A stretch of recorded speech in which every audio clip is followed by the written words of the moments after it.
If you've been injured in an accident, pain and suffering is a difficult concept to value, especially when you're trying to handle the case on your own. Attorneys, very helpful in this with our experience, but trying to figure out pain and suffering is a big one. So I want to give you some of the biggest claim secrets surrounding pain and suffering to help you in negotiating with a claims adjuster after an injury. So the first one I want to tell you about is what sets up all the others that I'm going to give you in this video. And I want you to watch to the end because I'm going to give you the biggest secrets that will help you with calculating pain and suffering. So that first one is pain and suffering is the biggest, and it should be the biggest component of the value of your overall case. It's one of three categories that combined equal the total value of your personal injury case. The others are, to remind you, are your medical treatment costs, past, present, future, any lost wages, past, present, future,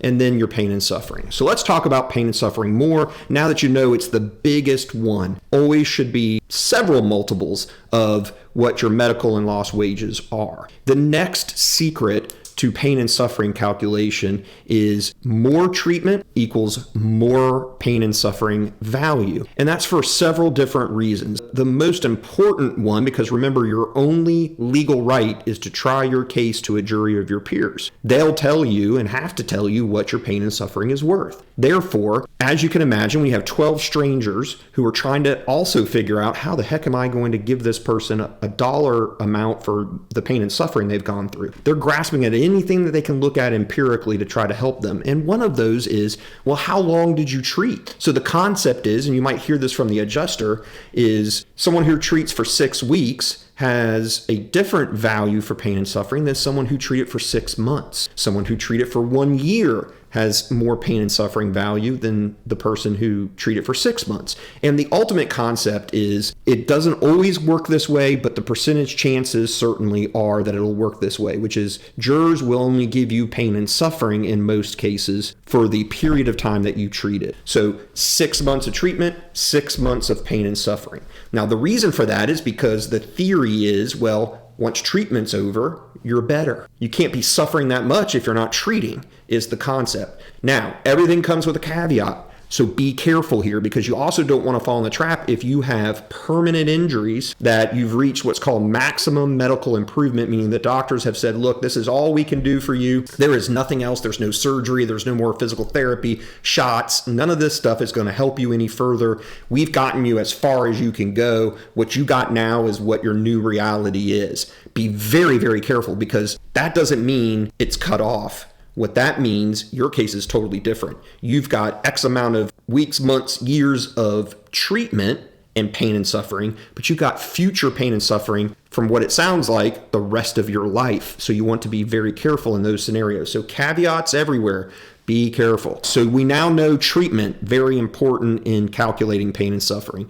What you want to do, by the way, that I didn't mention is you want to highlight that, especially if you've got 6 months plus of treatment, highlight it to the adjuster. Hey, I treated for 6 months because that is keying on what they're looking at and reminding them just how long you treated because it'll help them with evaluation on the pain and suffering side. The next is future treatment. You want to be careful here. If you've got future treatment as part of your damages in that first category, that plays into pain and suffering for the reasons we just talked about. You better have a record from the physician saying this is what you need future treatment-wise. So let's say surgery. You want to have a surgical recommendation from the surgeon saying you need surgery. You're a surgical candidate. And then the second thing you want is you want an estimate for that cost. Now, how does that play into pain and suffering? Again, you're expanding that theory with the adjuster of, hey, don't look at just, I have 6 months of treatment. I should have 6 months of pain and suffering.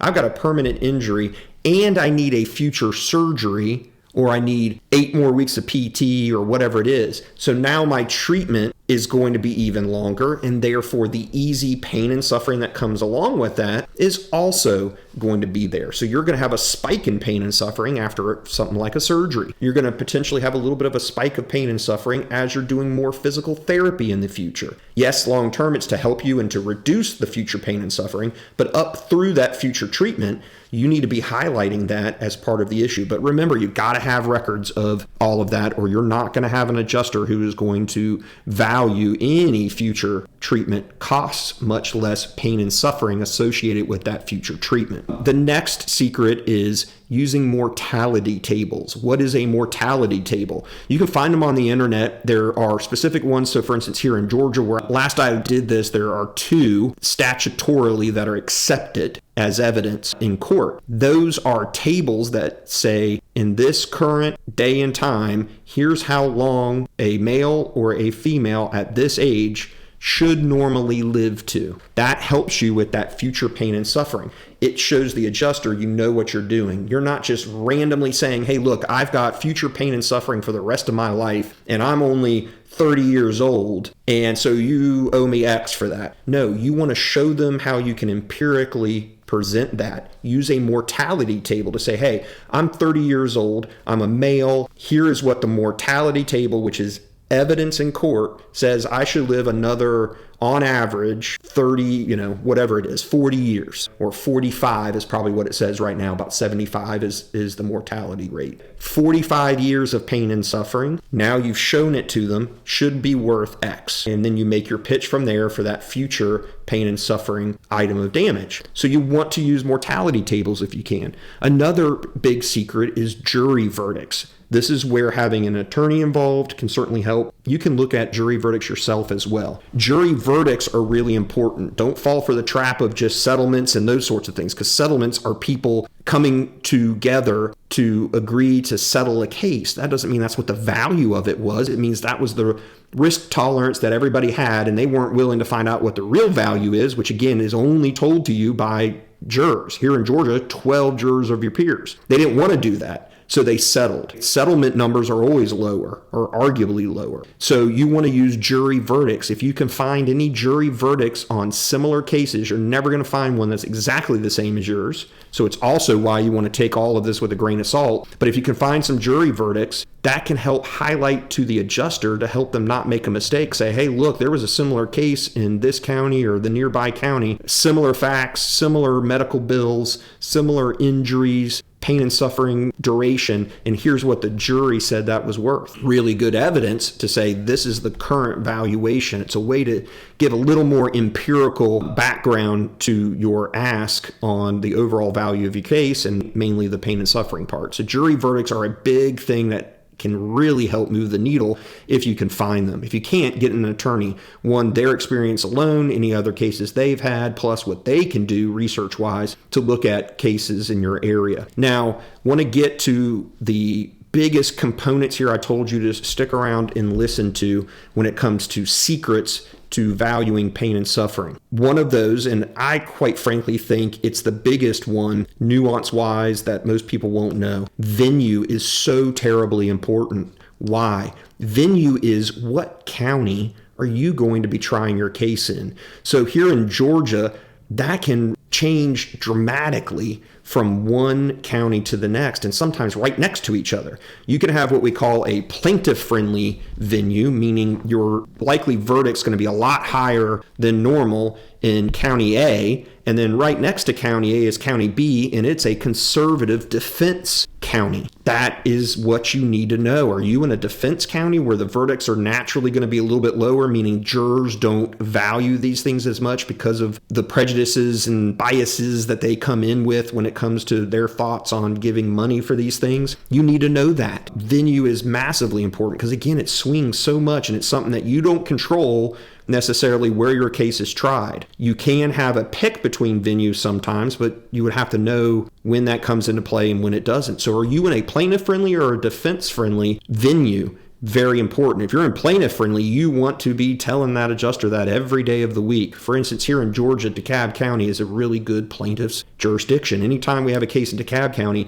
we are constantly highlighting that to the adjuster. The bottom line for all of this, folks, is because you've got to know what adjusters are trying to do. They have a trillion of these cases in claims. They don't have the time to do all the research. They come up with models, computer systems that give a general range for this type of injury. You have a herniated disc, it should be worth $50,000 to $100,000 in pain and suffering. You want to change that dynamic and get away from these very empirical ways of calculating pain and suffering, because pain and suffering is so unique to your case, where you're trying your case because of what 12 people are going to be making that decision, and some of these other factors that we talk about and secrets.